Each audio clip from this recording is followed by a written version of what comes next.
Hey guys, Captain Cricket here. Welcome to Empyrion Galactic Survival. Of course, you already know what you're watching and what we're doing.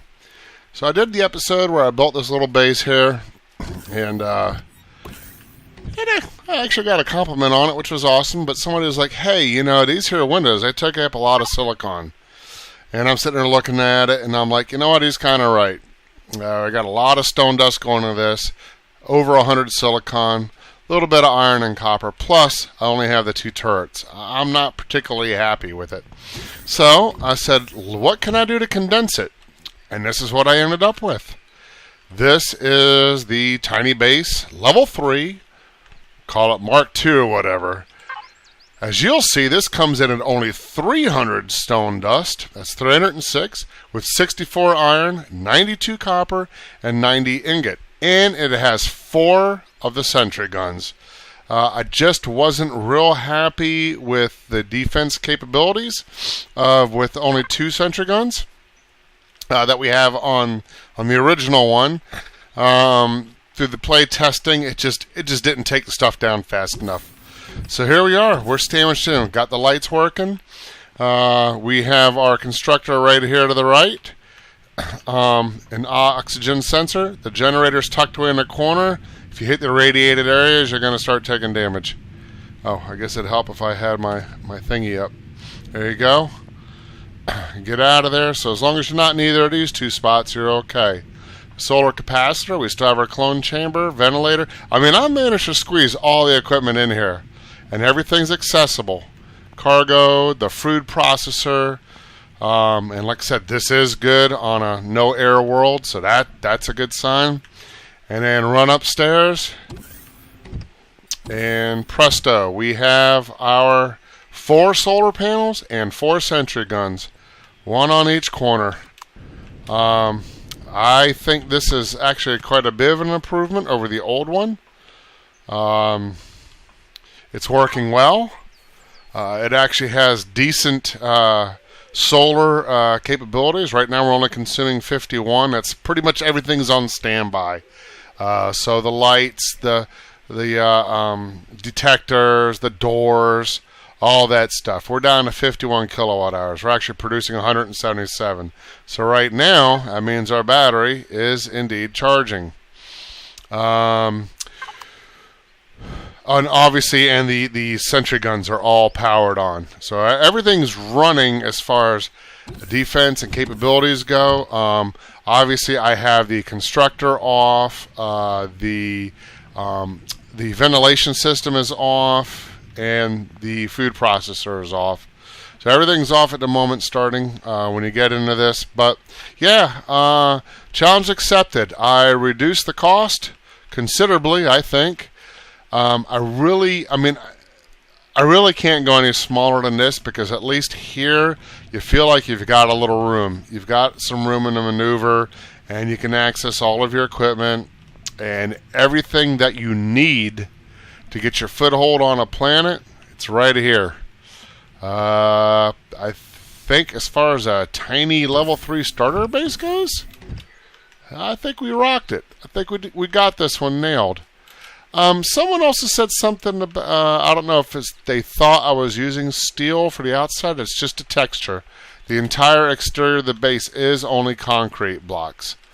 And, yeah, that's it. So that is going to, I might actually publish this one in case anybody ever wants to use it. I have it out there well, I don't have it out there yet. But if anyone's interested, I'll publish it. That's the Cricket BA3 Tiny. And that is a level 3 unlock, super low resource using base. Everything's under 100 other than the concrete, obviously. I mean, unless I really start squeezing where you're having to jump on top of one thing to get to another, or we have items sticking out of the walls or something stupid, I don't see how I'm going to get this any smaller. I mean, maybe a little smaller, like I could bring everything in one square block.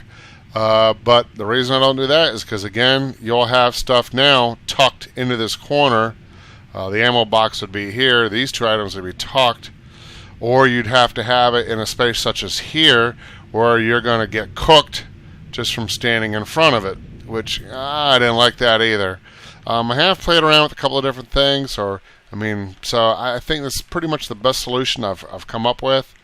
I like it. I mean, I could make a smaller cargo box, but I kind of like this just the way I have it. I think this is going to work good for a super cheap starter base.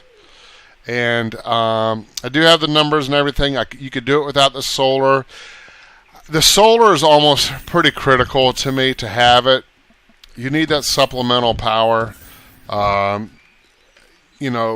Promethium is definitely not really available, and it's certainly not easy to get all of when you're first getting started.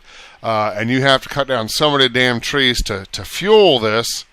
I like the idea of the solar supplementing it, and to me that was worth the extra resources that we needed. Now, just to give you an idea what the numbers are, I did do this without solar. I wrote everything down. Stone dust will be 302.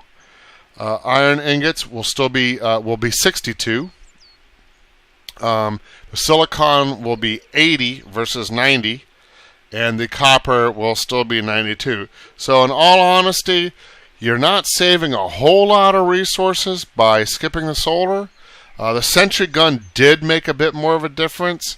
The sentry gun, I was actually down to, meanwhile, this is without the solar. Unfortunately, I don't have the numbers done otherwise. I just didn't think it was worth it. I think it was 54 iron, and which compared to 62. So on this particular base with the solar power, it'd be 56. The biggest saving was in silicon, which would have been, I had 69 with only the 2 turrets versus the 80 with the 2 turrets. So it'd actually be 79 versus 90. So 11. And then the copper is negligible. I think the copper was 80 versus 92. And that still is. So honestly, for 12 more copper and a couple silicon, I mean, it's just, I'd rather have the extra protection. So that's it. That's the new base. I might go ahead and share that. If anybody's interested, I will go ahead and put it on whatever, the blueprint thing, and you can look for it or whatever. If it works, great. If you like it, great. I do think it's a vast improvement over this one, but it's a hell of a good, really, really early starter. Now, this was not designed with expansion in mind.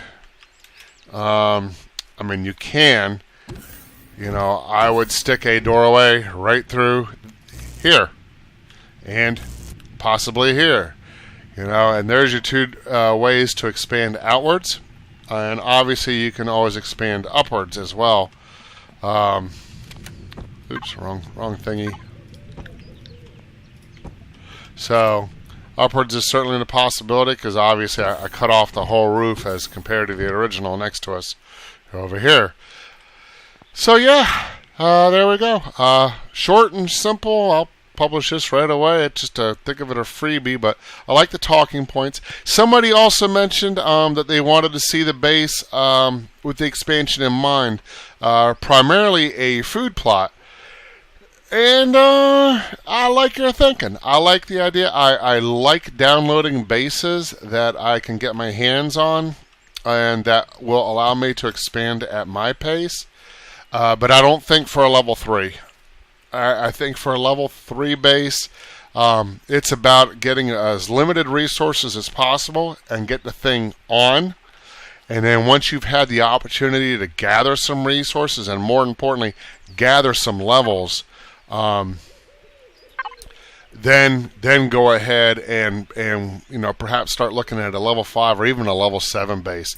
For me, it's critical to get things like elevator blocks and hangar doors, shutter doors. Those are really useful. The armor locker, and yeah, the projectile turret is an absolute positive must. That would be the first thing I'd be going for. Level 7, actually I don't ever use repair station. Force fields are nice, just to keep the air in. Never had to worry about gravity. Well, not on a base, I've never used a gravity generator. Actually, I don't know. To me, like the level 10 or even gearing up for level 12 would be where I'd want to start looking at my next base. I don't know. That's a tough call. You know what? Food is a very part of early game. I don't know. Maybe I'll rethink that. You know, maybe he's right, because we can get the plant grow light. I don't think they're too expensive to make either. Alright, you know what? I'll rethink that. Maybe we can dig a basement in this. The problem with that, yeah, here we go. Always having a problem.